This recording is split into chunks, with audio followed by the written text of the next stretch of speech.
Aujourd'hui, on va plonger au cœur d'un projet qui était, disons-le, carrément titanesque, la création de l'Artificial Superintelligence Alliance.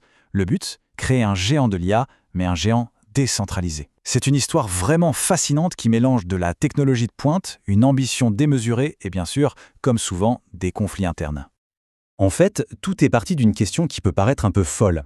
Est-ce qu'on peut vraiment construire un concurrent à des mastodontes comme Google ou OpenAI, mais en utilisant la blockchain? L'idée de base, c'était ça, créer un projet qui soit ouvert, décentralisé et qui appartienne à 100% à sa communauté. Et donc, 3 projets pionniers, qui ont été rejoints par un quatrième un peu plus tard, se sont lancés dans cette aventure. Franchement, leur parcours, c'est une vraie leçon. Une leçon sur les hauts et les bas de l'innovation dans le monde de la crypto. Allez, voyons comment tout ça a commencé. Au commencement, il y avait un rêve. Le rêve d'une super alliance. L'idée, c'était de fusionner deux mondes qui ne se parlaient pas forcément avant.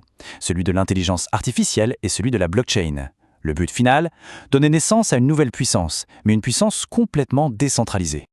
Et là, attention, le marché a mordu à l'hameçon, mais alors immédiatement. Dès l'annonce, la valorisation combinée de l'alliance, elle explose. On parle de 7,5 milliards de dollars, c'est juste colossal. Ça vous donne une idée de l'engouement, des attentes complètement dingues qu'il y avait autour de ce projet. Pour bâtir ce géant, les fondateurs ont réuni une véritable Dream Team de la crypto IA.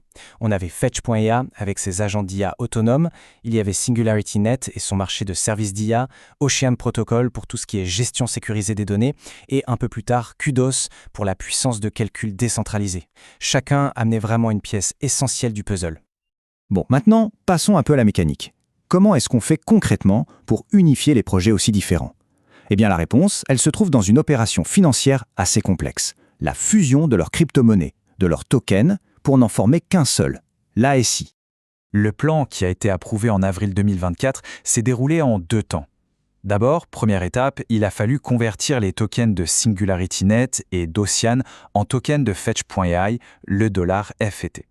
Tout ça avec des taux de change bien fixes. Et ensuite, deuxième étape, ce nouveau token unifié, le dollar FET, a été rebaptisé dollar ASI. C'est devenu le symbole de cette nouvelle alliance. Et cette répartition du pouvoir, elle est vraiment cruciale. Une fois la fusion terminée, on voit bien que les détenteurs de tokens de Fetch.ai avaient la plus grosse part du gâteau. Et cette distribution des forces au départ, elle va jouer un rôle absolument déterminant dans la suite des événements. Et c'est là que les choses se compliquent sérieusement. Le conflit. C'est le moment où le grand rêve d'unité s'est fracassé en quelque sorte contre la dure réalité des intérêts de chacun et des luttes de pouvoir en coulisses. Cette chronologie, elle montre parfaitement l'escalade de la crise. Tout commence en fait dès mars 2024, quand le fondateur de Fetch.ai se met à vendre massivement ses propres tokens. Puis, mi-2025, c'est au tour d'Ocean Protocol de vendre pour 120 millions de dollars de tokens ESI, sans consulter personne. Forcément, la crise éclate au grand jour, ça mène au départ officiel d'Océan, à une bataille juridique qui finira par se régler avec un accord fin 2025. Pour bien comprendre l'ampleur de la chute, il faut se souvenir du sommet. En mars 2024, au pic de l'enthousiasme, le prix du futur token unifié atteint 3,45 $. Le marché était complètement euphorique, vraiment porté par cette promesse de la fusion. Et maintenant, avance rapide. Moins de 2 ans plus tard, après toutes ces ventes massives et ces conflits internes, le prix s'est complètement effondré. Il est tombé à seulement 35 centimes. C'est une chute vertigineuse de plus de 90% qui symbolise bien la perte totale de confiance et l'impact dévastateur de ces disputes. Bon allez, mettons le drame de côté un instant et intéressons-nous à ce que l'Alliance était vraiment en train de construire. Parce qu'au-delà des conflits, il y avait une technologie, une promesse. C'était quoi au juste? Alors l'architecture, elle reposait sur 4 piliers qui devaient se compléter.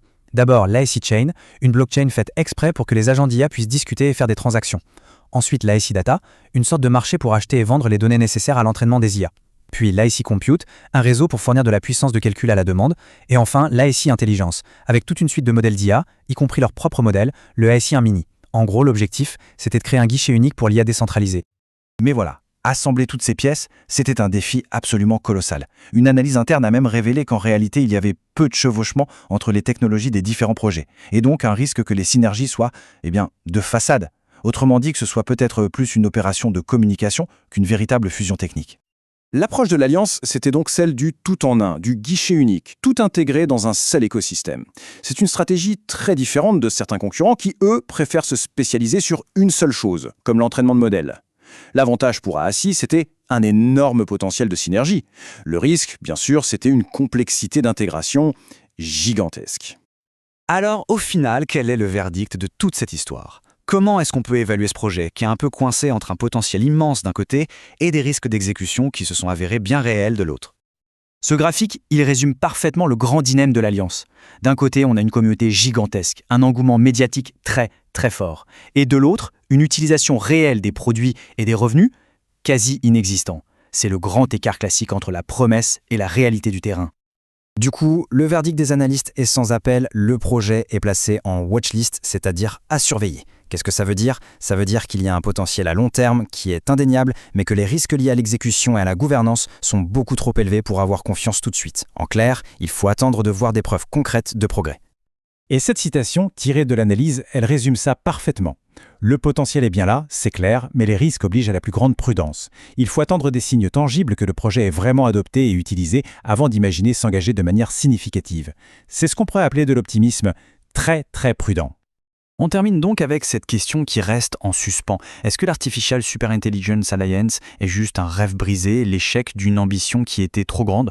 Ou alors, est-ce qu'on a simplement assisté au premier brouillon forcément un peu chaotique de ce que pourrait être le futur de l'intelligence artificielle décentralisée? L'histoire, finalement, n'est peut-être pas encore tout à fait terminée.